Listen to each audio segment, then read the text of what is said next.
Okay, good morning. Um, for today's meeting, we're going to YouTube ya. Untuk pertemuan hari ini kita dari YouTube aja. I've recorded this video for you. Saya sudah rekam video ini untuk kamu. And for today's topic, we will talk about how to be a good teacher. Okay, untuk topik hari ini kita akan berbicara mengenai bagaimana menjadi seorang guru yang baik. Okay, so there are some subtopics here. Di sini ada beberapa subtopik. The first is what makes a good teacher, and then how should teachers talk to students, and then how should teachers give instructions, who should talk in class, what are the best kinds of lesson, and how important is it to follow a pre-arranged plan. Okay, so in this topic, we're going to strike up, our mindset about how to be a good teacher. Ya, jadi untuk pertemuan kali ini kita mau meluruskan ataupun menyatukan pikiran gitu ya, menyatukan ide gitu. Bagaimana sih menjadi seorang guru yang baik itu? Gitu ya. Let's see from the first. Kita lihat dulu dari pertama. Also guys, juga this material already in your LMS ya. Jadi materi ini sudah ada di LMS kalian, this PDF. It's already in your LMS, so you just need to download it. Jadi kamu nanti tinggal download aja dari LMS-mu, okay? The first subtopic is what makes a good teacher. Jadi subtopik yang pertama ini adalah apa sih yang membuat seorang guru itu dikatakan guru yang baik? Kira-kira ya. In an attempt to find out what we all think about teachers and teaching, I recently, blah blah blah. I think you just read this by yourself ya. Saya rasa ini kamu baca sendiri aja. I won't read all of them. Saya nggak akan baca semuanya. There are about 6 pages. Ada 6 halaman about this topic, mengenai topik ini. I will just go through the main point ya, the crucial point, not all of them. Yeah. Let's see here. The following answers are representative of the many that were given. So there are some ideas that has been collected by the writer of this book about how to be a good teacher. Jadi sudah ada beberapa ide yang sudah dirangkum oleh si penulis buku ini mengenai bagaimana sih untuk menjadi seorang guru yang baik itu. Okay. This is based on questionnaire ya. Ini berdasarkan dari questionnaire yang ditanyakannya kepada beberapa guru ataupun calon-calon guru. Of course, it is abroad. Tentu saja dari luar negeri, not from Indonesia. Okay, let's see the first. They should make their lessons interesting so you don't fall asleep in them. Okay, so the first answer about how to be a good teacher is they should make their lessons interesting so you don't fall asleep in them. Nah, jadi yang pertama ini katanya guru itu harus membuat pembelajarannya itu menarik, gitu ya. Jadi kamu nggak tidur ketika si guru menerangkan. Nah, ini yang pertama. And then the second, lalu yang kedua, a teacher must love her job. If she really enjoys her job, that will make the lessons more interesting. Nah, jadi si guru tadi itu harus mencintai pekerjaannya. Kalau dia benar-benar menikmati pekerjaannya, enjoy, maka pembelajarannya akan lebih menarik. Yes, this is true ya, ini benar. Poin pertama dan poin kedua ini benar. But not in all aspects, tapi tidak di semua aspek. Like the second one here, seperti yang kedua di sini, a teacher must love her job. Not all teacher that love her job do ya a good teaching ya. Jadi nggak semua guru yang mencintai pekerjaannya itu mengajarnya itu benar-benar bagus. No, ya. You can't say that a teacher who teach you and you feel bored and then you say that the teacher is not a good teacher. Kamu nggak bisa semata-mata mengatakan seorang guru misalkan sedang mengajar kamu lalu kamu merasa bosan, lalu kamu bilang bahwasannya si guru itu nggak bagus, bukan seorang guru yang baik. The lesson is not interesting. Pembelajarannya tidak menyenangkan. It means that the teacher doesn't love the job. Oh, you can't say that. Kita nggak bisa bilang gitu.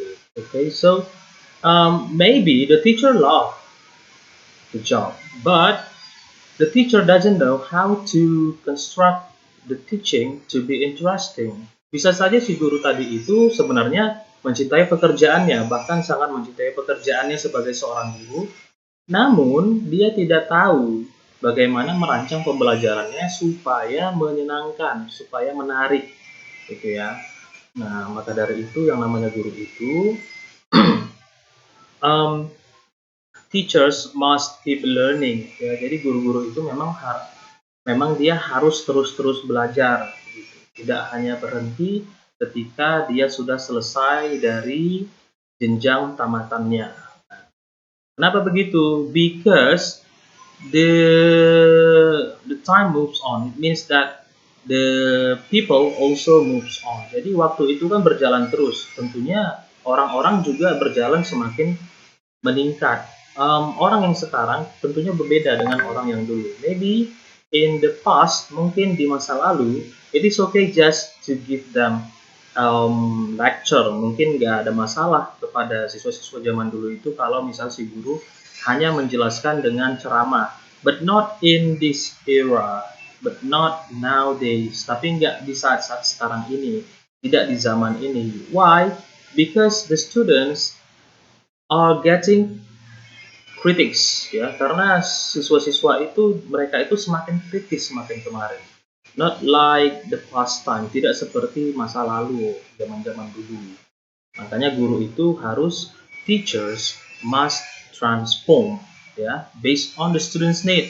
Jadi guru itu haruslah bisa bertransformasi, harus bisa merubah gaya mengajarnya sesuai dengan kebutuhan si siswa.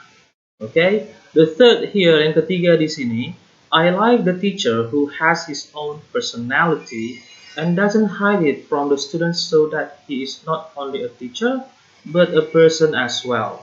And it comes to the lessons. Well, this is a bit hard to convey, ya. Ini sedikit agak susah untuk kita mencerna maknanya. Okay, we just skip this one. Kita lewatkan saja yang ini. There are a lot more, masih ada banyak lagi. Okay. I like a teacher who has lots of knowledge, not only of his subject. Nah, jadi di sini ada yang mengatakan bahwasannya dia suka seorang guru yang punya banyak pengetahuan, tidak hanya pada keilmuannya, gitu ya. Misal saya ini mengajar TEFL, saya cuma tahu TEFL, saya nggak tahu yang lain. Nah, dia nggak suka. Dia sukanya guru itu yang tahu semua, gitu ya. They like teacher who knows gitu. Jadi kalau misalnya saya jurusan bahasa Inggris, saya juga harus tahu matematika, biologi. Nah, nggak bisa. Okay? The reason why they put you in a specific subject, it's because you are asked, ya, you are determined to master that part, gitu ya. Jadi alasan kenapa kamu itu diletakkan di subjek-subjek yang spesifik, di jurusan-jurusan yang spesifik, itu dimaksudkan supaya kamu itu benar-benar menguasai kejuruanmu. Okay? Jadi, ya, a teacher must not know all. Seorang guru itu tidak perlu harus tahu semua tentang dunia ini. No. As long as the teacher master the subject, it's okay. Selama seorang guru itu sudah menguasai keilmuannya, itu sudah cukup. Ya, jadi nggak harus semua. Okay. Next, a good teacher is an entertainer, and I mean that in a positive sense, not a negative sense. Okay. Jadi seorang guru itu haruslah bisa menghibur, haruslah seorang penghibur. Dan yang saya maksud itu dalam pemahaman yang positif, bukan pemahaman yang negatif. Okay, maybe a teacher could also be an entertainer. Mungkin seorang guru itu bisa saja menjadi juga seorang penghibur, iya. Tapi not always, not in all situation, not in all aspect, not in the beginning until the end of the lesson. Jadi nggak di semua aspek, nggak di semua bidang, nggak juga misalnya dari awal pembelajaran sampai akhir pembelajaran. Maybe yes, you like a funny teacher. Mungkin kamu suka seorang guru yang lucu. But what will be? Tapi apa yang akan terjadi if the teacher only give you jokes all the time until the time ends? What knowledge will you get? Tapi apa yang akan terjadi kalau misalnya si guru itu hanya melucu saja, terus menyenangkan kamu ketawa terus di kelas, tapi nggak menjelaskan pembelajaran sama sekali? What will happen? You won't get any knowledge. Kamu nggak akan dapatkan ilmu apa-apa. Yeah, you just laugh, you just happy, you just enjoy the class, but you don't get anything. Gitu ya. Mungkin kamu akan bahagia, kamu akan senang, tapi kamu nggak akan dapat apa-apa. Well, in some situation, jokes might be okay, entertainment might be okay. Dalam beberapa situasi, mungkin itu nggak masalah ya, memberikan hiburan itu nggak ada masalah. Seperti jokes or maybe ice breaking gitu ya. Itu nggak ada masalah. For example, sebagai contoh, if you're having a 3 credits subject, mungkin jika kamu memiliki sebuah kelas ya atau sebuah mata kuliah yang sampai 3 SKS, which means that you will have like 150 minutes for one go. Berarti kamu akan punya waktu sekitar 150 menit untuk satu kelas. It might get bored if the lecturer or the teacher just give you explanation. Only TTT, hanya teacher talking time gitu ya. Jadi mungkin akan sangat membosankan kalau kamu hanya mendengarkan si dosen itu menjelaskan non-stop from the beginning, from the first minute until the 150 minutes. It will be so boring and you will get fall asleep like that. Mungkin kamu akan sangat bosan, bahkan kamu bisa saja tertidur selama 150 menit mendengarkan ceramah terus. Ya, itu akan membosankan. The lecturer or the teacher, if you are the teacher, you might give some entertainment like doing a quiz or maybe doing a game, an ice breaking game. It will help a lot, so your students won't be boring gitu ya. Jadi mungkin kamu kalau misalnya pembelajaran udah selama itu, ya bolehlah kasih games misalnya atau quiz yang menyenangkan yang bisa merangsang kembali ketertarikan si siswa. Okay, but entertainment all the time is not okay ya. You need to keep that in mind. Tapi hanya menyenangkan terus, memberikan hiburan itu nggak bagus. Ya. Next, although as we can see, the character and personality of the teacher is a crucial issue in the classroom. Nah, you see that? Jadi seperti yang kita ketahui sama-sama ya, karakter dan personalitas dari seorang guru itu merupakan hal yang paling krusial di dalam kelas. Jadi tiap-tiap guru, every teacher must have their own personality, their own character. Not every teacher is entertain. Not all teacher entertains. Not all teacher also give you all the time lectures ya. Nggak semua guru itu dia menyenangkan ataupun memberikan lucu-lucuan atau game setiap saat, ataupun ada juga guru yang dia hanya fokus pada teacher talking time ataupun dia hanya ngomong terus, atau mungkin ada guru yang beda lagi karakternya. Of course, the character will affect your teaching style. Tentu saja karaktermu itu akan mempengaruhi gaya mengajarmu. Okay, so how should I change that? Jadi bagaimana sih saya merubah itu? Well, maybe you can change, but not a lot. Mungkin kamu bisa merubahnya, tapi nggak akan berubah banyak. Why? Because a man's character or a person's character is already there since the birth, ya. Jadi kalau karakter seseorang itu kan memang sudah seperti itulah sejak dari lahir, kecil, sudah dibentuk seperti itu. Mungkin nggak akan banyak berubah. But you may try.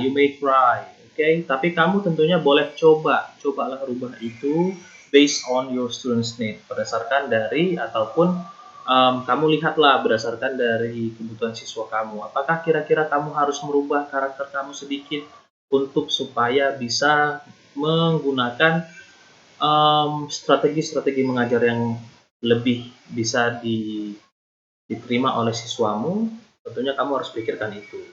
Okay? Next, what makes a good teacher were not so much about teachers themselves, but rather about the relationship between the teacher and the students. This is borne out in the following responses. Nah, jadi katanya di sini, untuk menjadi seorang guru yang baik itu tidak hanya mengenai si guru saja, but also tapi juga hubungan dengan si siswanya. Okay, so here you need to make or you need to build a relationship ya between you and your students. Ya, jadi di hal ini memang kamu perlulah membangun yang namanya hubungan antara kamu dengan siswa. You are a teacher not only to deliver lessons. Kamu sebagai seorang guru tidak hanya untuk memberikan pembelajaran, tidak hanya untuk memberikan materi ajar. No. Of course you need to build relationship. Tentu saja kamu juga harus membangun yang namanya hubungan antara dirimu dengan si siswa. For what? Untuk apa? Of course to make your teaching even better. Tentunya untuk membuat mengajarmu itu lebih bagus lagi. If the students know you, ya kalau si siswa tadi mengenal kamu, if they have chemistry with you, kalau mereka punya ketertarikan denganmu, of course they will wait for your lesson. Of course they will feel more comfortable when you are teaching. Tentu saja nanti siswa itu kalau misalnya mereka nyaman denganmu, mereka juga akan nyaman ketika kamu mengajar. Mereka akan lebih gampang lagi untuk menerima pembelajaran yang kamu berikan. Okay, so it is important to build relationship, but don't go out of the line. Ya, tapi jangan di luar dari batas. Of course, you need to line up. Tentu saja kamu harus punya batasan ya. You need to limit your relationship. Don't pass the line. Jangan lewati batas. Ya, misal nanti kamu terlalu dekat, itu juga bisa menjadi masalah. If you are too close to your students, it might become a problem later on. Ya, and when you realize it, it's already too late. Ya, jadi jangan juga dekat-dekat banget. Kamu harus punya batasan. It's like parents and children, seperti halnya orang tua dan anak. Ya, kalau kamu terlalu sering memanja anak kamu, tentunya dia suatu saat akan melawan. Dan ketika dia sudah melawan, kamu baru sadar ternyata kamu sudah melewati batas. Nah, jangan sampai terjadi yang seperti itu. Okay, now let's see the responses here. Kita lihat di sini respon-responnya. It's important that you can talk to the teacher when you have problems and you don't get along with the subject. Ya, this is for students. Ini untuk siswa. Penting berbicara kepada si guru atau mengkomunikasikan kepada gurunya ketika kamu punya masalah dan kamu tidak bisa mengikuti pembelajaran. Well, this might be impossible for your students if they don't feel comfortable with you. Ya, tentu saja hal ini akan sangat mustahil banget siswamu itu datang ke kamu lalu mereka menceritakan keluh kesahnya mengenai pembelajaran kalau mereka tidak merasa nyaman denganmu. That's why that is the importance of relationship. Nah, itu tadi pentingnya yang namanya hubungan yang baik, kedekatan. Ya. A good teacher is somebody who has an affinity with the students that they're teaching. Yeah, well, this is also about the relationship. Ya, ini masih mengenai relationship. The third, yang ketiga, a good teacher should try and draw out the quiet ones and control the more talkative ones. This is all about your management. Ya, ini mengenai manajemenmu ya, your class management ya, manajemen kelasmu ya. Jadi kamu itu haruslah mampu untuk mengontrol mau itu yang pendiam siswamu ataupun yang cerewet, yang ngomong terus. You need to be able to control them. Kamu haruslah mampu untuk mengontrol mereka. Okay? If you cannot do that, kalau kamu nggak bisa melakukan itu, your class will be in a mess. Ya, nanti kalau kamu nggak bisa lakukan itu, ya kelasmu nanti bisa kacau. Kacaunya gimana? Ributnya nggak terkontrol. Ya. Next, he should be able to correct people without offending them. Ya. Jadi seorang guru itu haruslah mampu untuk mengomentari si siswanya ataupun misalnya memberikan respon kepada si siswa mengenai perilakunya misalnya, without offending them, tanpa membuat mereka itu merasa tersinggung. So this is about how you talk to them. Ini mengenai bagaimana kamu bicara kepada mereka, bagaimana kamu memberikan masukan. Gitu ya. Next, a good teacher is someone who helps rather than shouts. Jadi guru yang baik itu adalah guru yang menolong, bukan yang berteriak. This is based on the condition ya. Not in all conditions this will happen. Tidak di semua kondisi ini akan baik terjadi, akan direkomendasikan. Why? Kenapa? Like in Medan, seperti di Medan. If you don't shout, they won't hear you. Kalau kamu nggak teriak, mereka nggak akan dengar kamu. Why? Because that's how people in Medan. Kenapa? Karena ya memang begitu orang di Medan. Memang harus diteriakin. Kalau nggak dengar dia. Nggak mau dia dengar. Different in other area, beda dengan area lain, wilayah lain. For example, in Java, di Jawa misalnya. If you shout, the students will be mad at you. Kalau kamu marah, teriak, misalnya menyuruh mereka, ya siswanya nanti bisa takut, bisa marah sama kamu. Ya, so this is based on the place ya. Ini tergantung tempat ya. Like in Medan, the parents always shout to the children. Seperti misalnya di Medan ya, orang-orang di Medan ini kalau orang tua udah biasa gitu teriaki anaknya. And it is not something uncommon here, dan itu bukanlah sesuatu yang tidak biasa. It's common, itu hal yang biasa. And it won't make your children heartbreak, dan itu tidak akan membuat si anak tadi itu misalnya sakit hati. Enggak, itu hal yang biasa. A good teacher is someone who knows our names. Nah, guru yang baik itu adalah seorang yang mengetahui nama-nama kita. Yes, of course, if you build a relationship to those students, kalau kamu membangun hubungan dengan siswamu, of course you will remember their names. Tentu saja mereka itu, kamu itu akan mengingat nama-nama mereka. Kalau kamu punya hubungan yang baik, gitu ya. Because you already saved them in your heart. Karena kamu sudah simpan mereka di hati kamu, kan. Of course you will remember their names. Okay, let's move to the next page. Kita ke halaman berikutnya. See here, kita lihat di sini kan, class management, the ability to control and inspire a class is one of the fundamental skills of teaching. Nah, manajemen kelas itu merupakan kemampuan untuk mengontrol dan juga menginspirasi, memberikan inspirasi baru kepada kelas tersebut. Merupakan sebuah skill ya, skill paling mendasar dari mengajar. Jadi kalau kamu tidak bisa memanajemen kelas, mengontrol kelas, well, you are a failed teacher. Ya, kamu sudah menjadi seorang guru yang gagal. Kalau misalkan kamu mengontrol kelas saja tidak bisa. Okay? Teachers find it much easier if their students believe that they are genuinely interested in them and available for them. Ya. Jadi guru-guru itu akan merasa lebih mudah jika siswanya itu percaya bahwa mereka itu pada dasarnya tertarik kepada mereka dan juga selalu ada untuk mereka. Ya. In the book blah blah blah, I think you just read this. We go to the conclusion, kita langsung ke kesimpulannya. A simple answer to the question, what makes a good teacher, therefore, is that good teachers care more about their students learning than they do about their own teaching. Ya. Jadi jawaban sederhana dari pertanyaan bagaimana menjadi seorang guru yang baik adalah seorang guru yang baik ataupun guru-guru yang baik, mereka lebih memperhatikan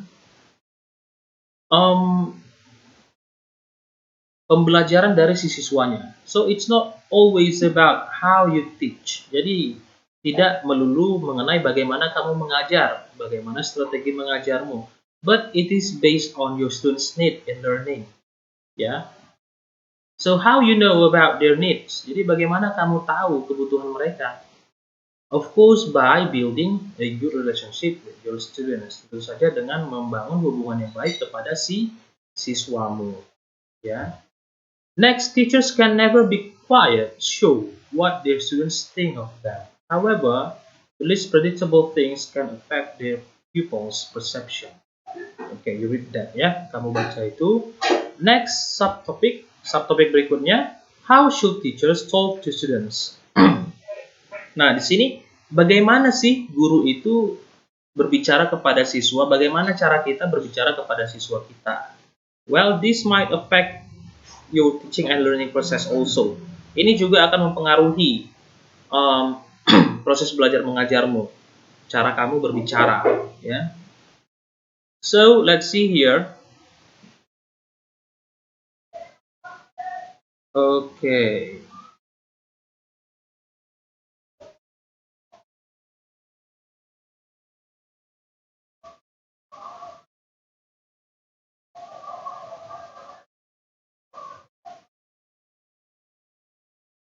Let's see.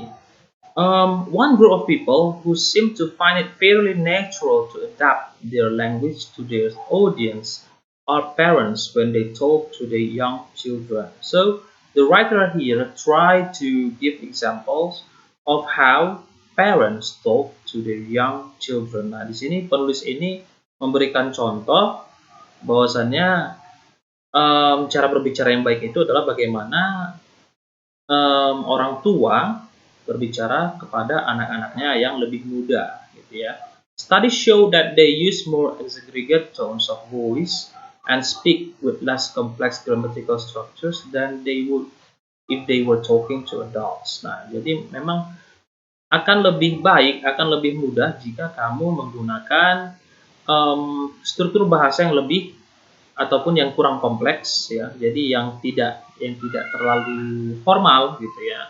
Lebih kepada bahasa sehari-hari, your mother language, something like that.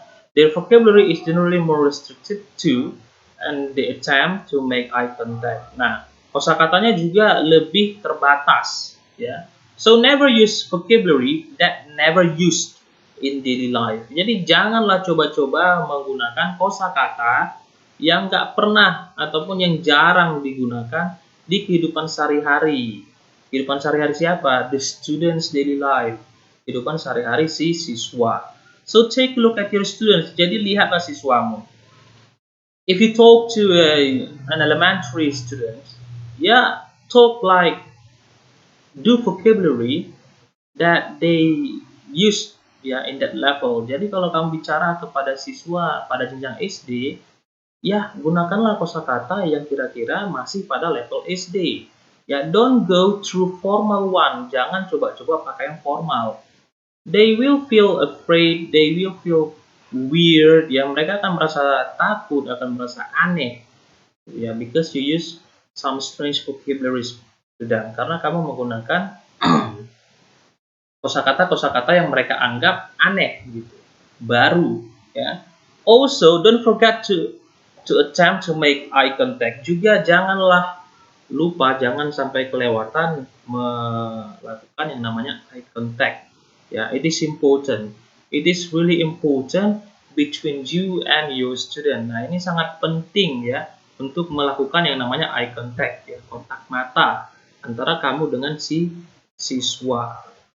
What for? Untuk apa? Of course, to build better relationship. Tentu saja untuk membangun hubungan yang lebih baik, ya. Jadi jangan lupa melakukan yang namanya kontak mata. Sama lah seperti kamu kalau pacaran, kalau nggak ada kontak mata kan nggak ada rasa, gitu kan. Next, they generally do these things unconsciously. Nah, biasanya ini terjadi secara tidak sadar. Kalau kamu sudah bisa lakukan ini, ya kamu sudah memenuhi salah satu syarat menjadi guru yang baik, gitu. Jadi jangan nyuruh-nyuruh aja, jangan ngomong-ngomong aja, lakukan yang namanya eye contact. Okay?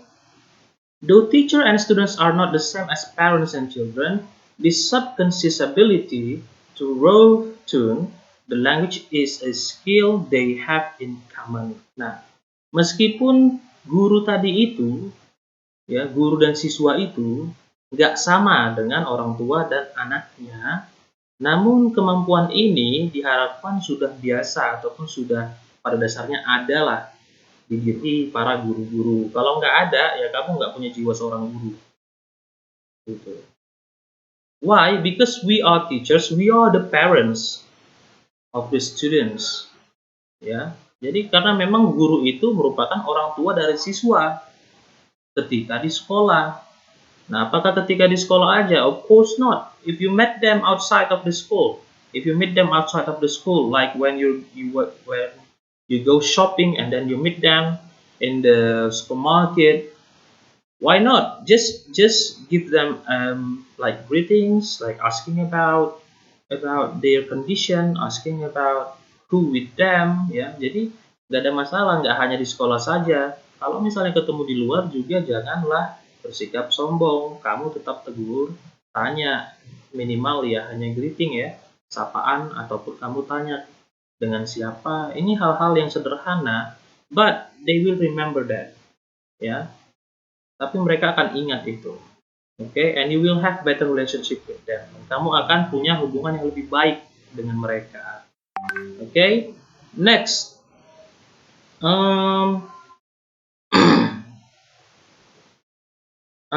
This one, the last paragraph. Apart from adapting their language, experienced teachers also use physical movement, gestures, expressions, mime.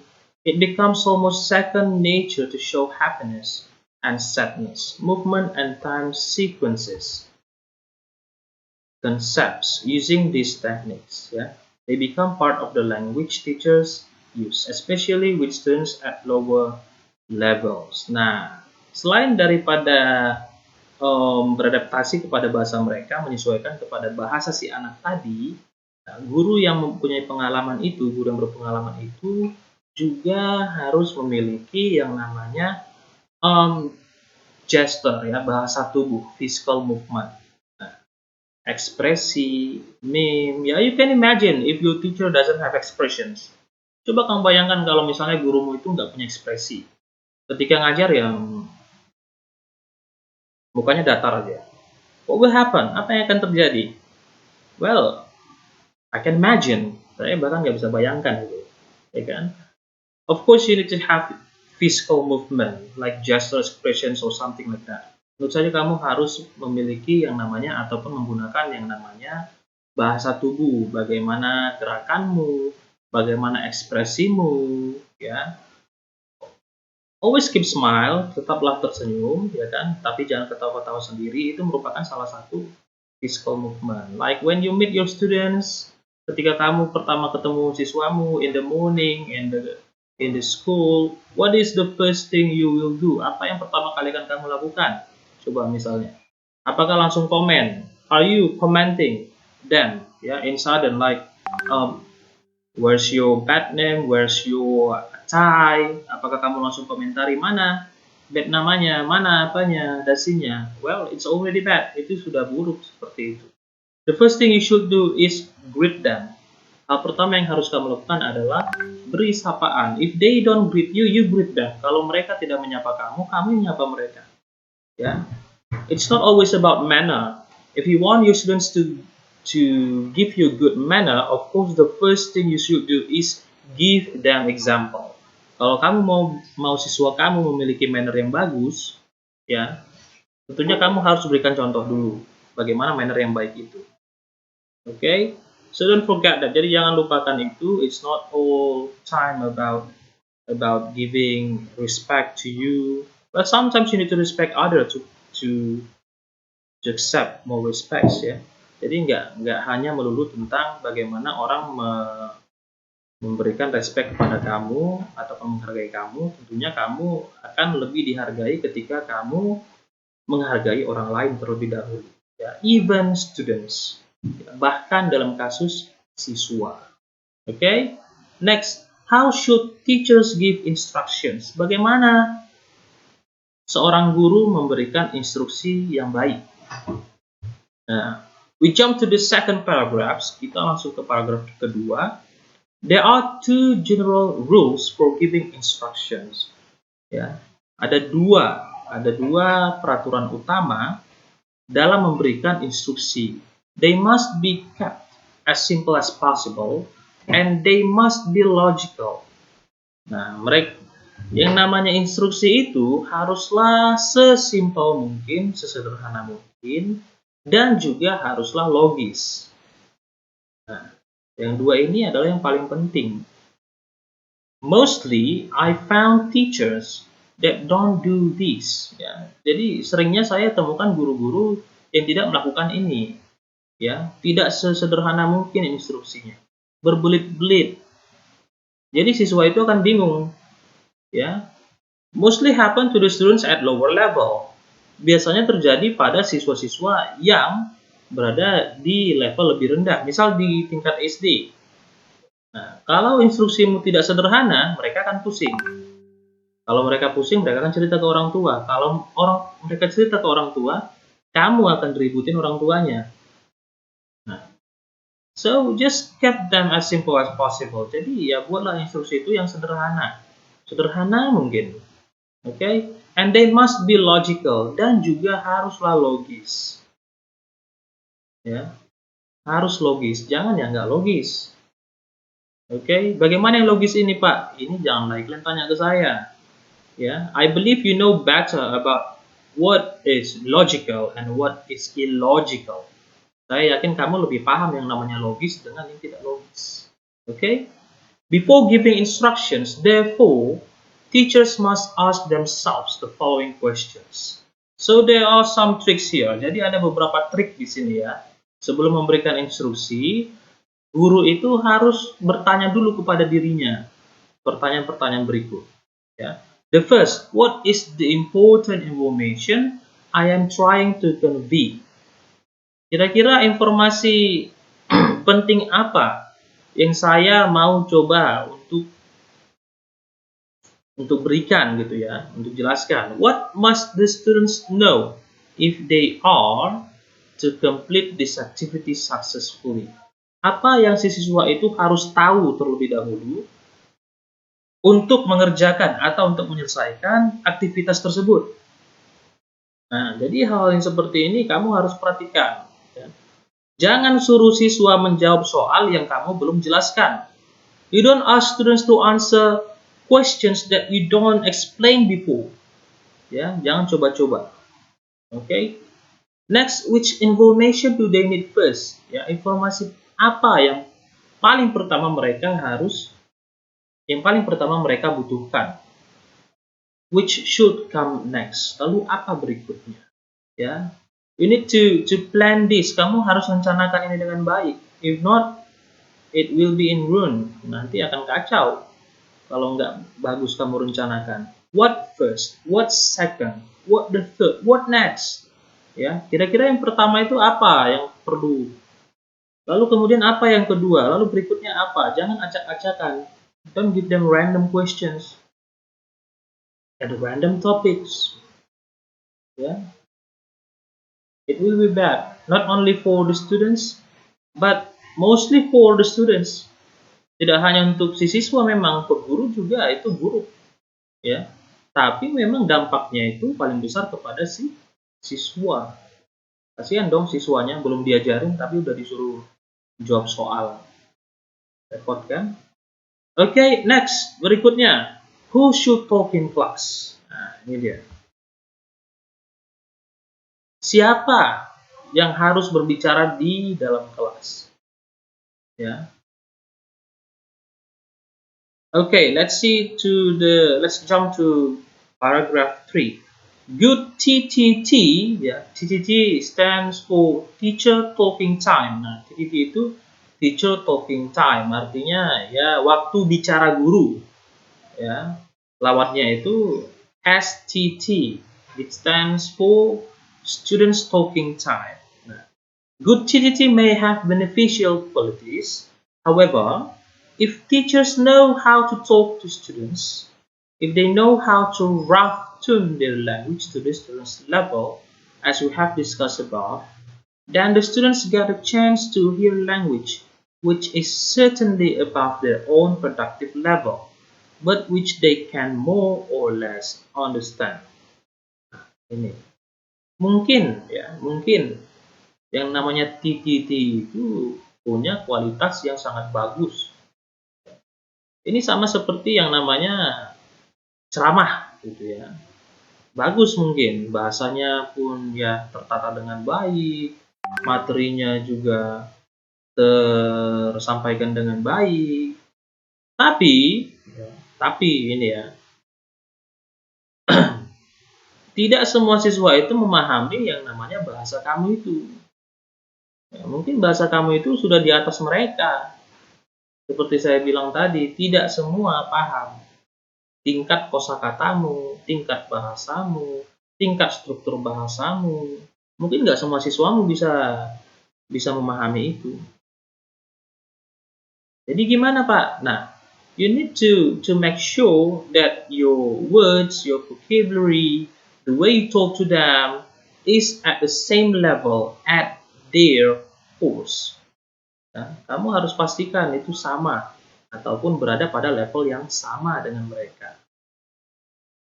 Okay, let's see to the next paragraph. Skip next paragraph to the next paragraph again. The best lessons of ones where STT is maximized, but where at appropriate moments during the lesson, the teacher is not afraid to summarize what is happening, tell a story, enter into discussion, etc.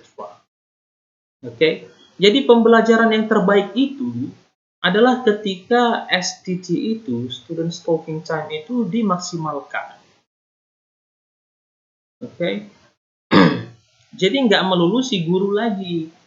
Same like in Indonesia, sama seperti Indonesia, we move from teacher-centered learning into student-centered learning. Nah, kita ini kan sudah bertransformasi. Dulu kita menggunakan yang namanya guru sebagai pusat pembelajaran.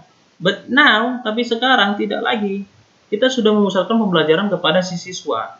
That is why we need to know much about activities that will involve the students. Kita harus tahu banyak mengenai aktivitas-aktivitas yang akan melibatkan si siswa tadi, like discussion, telling a story. Just give them practice, just give them a work to do, yeah. Just give them time to talk.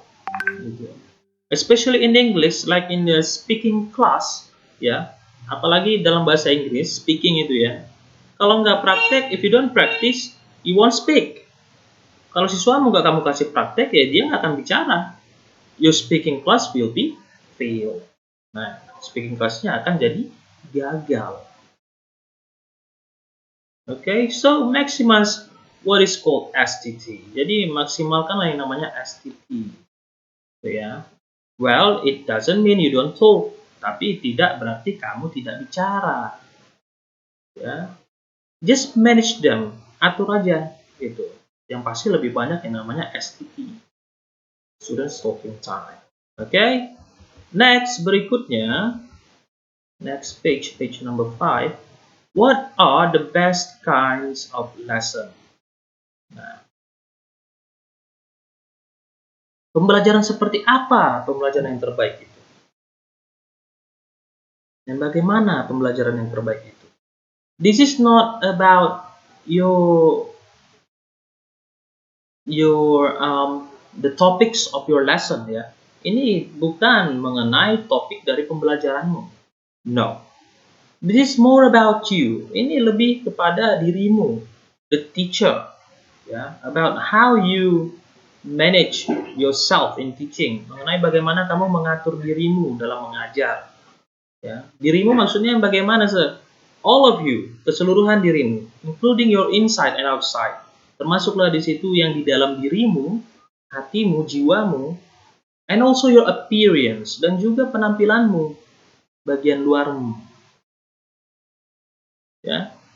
So, the greatest enemies of successful teaching is student boredom. You see that sentence, the first sentence? Ya. Jadi musuh musuh terbesar ya dari yang namanya pembelajaran yang berhasil itu adalah siswa yang bosan. So how we overcome that? Jadi bagaimana kita melewati itu ataupun menanggulangi itu ya, mengatasi itu. It is only one ya, hanya satu. Only one idea, hanya satu ide saja. It is based on you, yaitu itu dasarnya dari kamu. It is how we already passed the previous topics ya. Udah kita lewati tadi topik-topik sebelumnya, including your relationship, including how you talk to your students, including how you give instructions to your students, and also how you dress up, dan juga bagaimana kamu berpakaian. Nah, itu juga harus diperhatikan, ya. The need for surprise and variety within a 50-minute lesson is also overwhelming. If, for example, students spend all the time writing sentences, they will probably get bored. But if in that 50 minutes there are a number of different tasks with a selection of different topics, the students are much more likely to remain interested. Nah, ini ya, misal ini contoh kasus, kamu kasih siswa untuk menulis kalimat-kalimat dalam waktu 50 menit, hanya satu tugas, hanya satu latihan. Soalnya sama semua, instruksinya satu, banyak dia, tapi ya begitu semua formatnya. Of course, the students will get bored. Tentu saja siswa akan merasa bosan. Ya. So the way to overcome that, jadi cara untuk mengatasi itu, well, if you want to kill the 50 minutes time, kalau kamu ingin menghabiskan waktu 50 menit itu with exercises, dengan latihan-latihan, then make exercise in varying. Maka buatlah latihan-latihan itu bervariasi. Not only one, tidak hanya satu. Make 5, buatlah 5. Ya. Different, beda-beda. The students won't get bored. Maka siswa tidak akan bosan. Gitu. Okay, so that's one way in killing the boredom. Itu salah satu cara untuk membunuh yang namanya kebosanan. Also, you can make like what I said before, games or maybe puzzles, or maybe when you're teaching vocabulary, you can give them crossword puzzle, right? Or maybe ice breaking. It's up to you. Be creative, okay? Next we have here, how important is it to follow a pre-arranged plan? Okay. A good teacher is a teacher who plan the teaching. Ya. Guru yang baik itu adalah guru yang mempersiapkan pengajarannya. How? By preparing a lesson plan. Dengan mempersiapkan yang namanya RPP. Ya, in Indonesia we call that RPP. Di Indonesia kita menyebutnya RPP, ya kan? Or in English lesson plan, atau dalam bahasa Inggris namanya lesson plan. Nah, jadi guru yang baik itu harus mempersiapkan RPP-nya. But not stuck in that lesson plan. Tapi tidak hanya terbatas di lesson plan itu saja. Tidak hanya melulu harus ngikutin di lesson plan itu. For example, ya sebagai contoh, you have 50 minutes lesson. Kamu punya 50 menit pembelajaran. Ya, in your lesson plan, minute 1 to 10. Menit pertama ke 10, greetings, and then what else? Lalu kemudian apa lagi? Talking about the past activities, the past subject, berbicara mengenai pembelajaran sebelumnya, doing review, gitu ya. 10 minutes, and then what next? 11 to 30 minutes, 11 ke 30 menit, you're doing lecture, kamu melakukan yang namanya ceramah gitu ya, menit ke 11 sampai 30. And then what else? Lalu kemudian apa? Minutes 31 to 40, you ask your students to practice. Kamu minta siswamu untuk praktek. Misalnya mempraktekkan apa? Maybe like practicing conversation in front of the class or something like that, gitu ya. Only 10 minutes.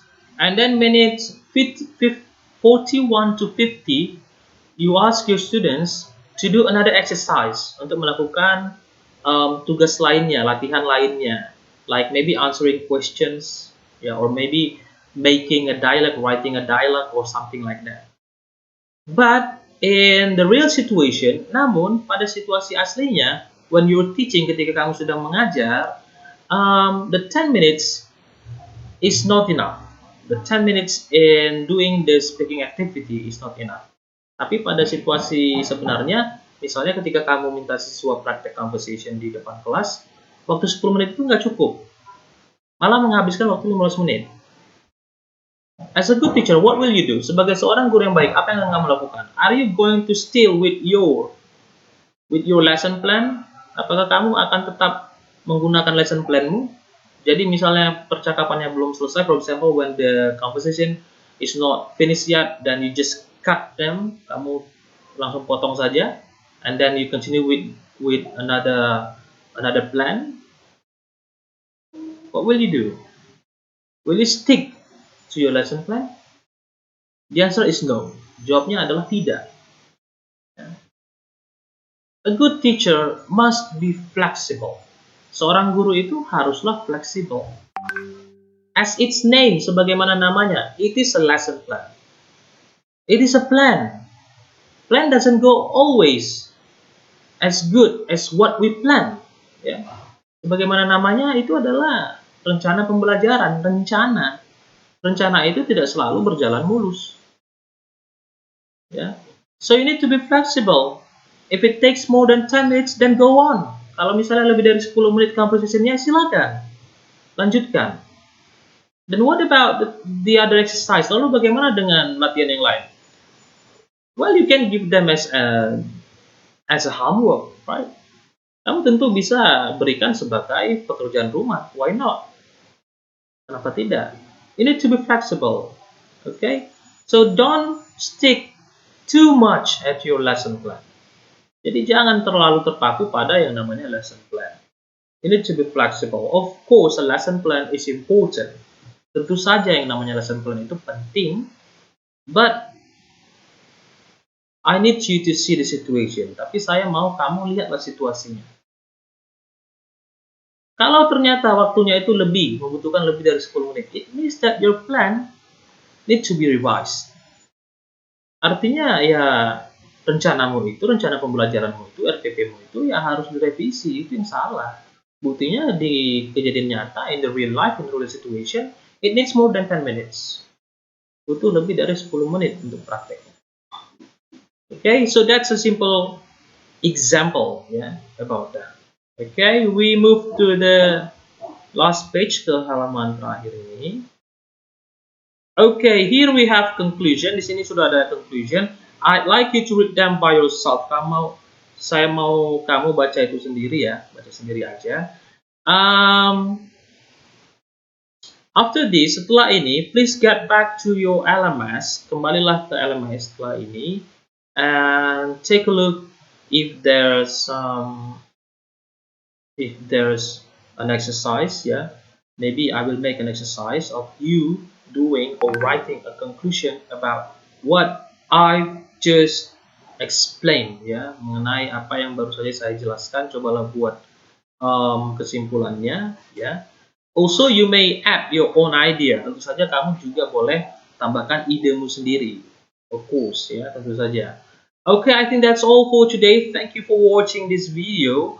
Don't forget to like, don't forget to share this, and I'll see you next week. See you and goodbye. Have a nice day.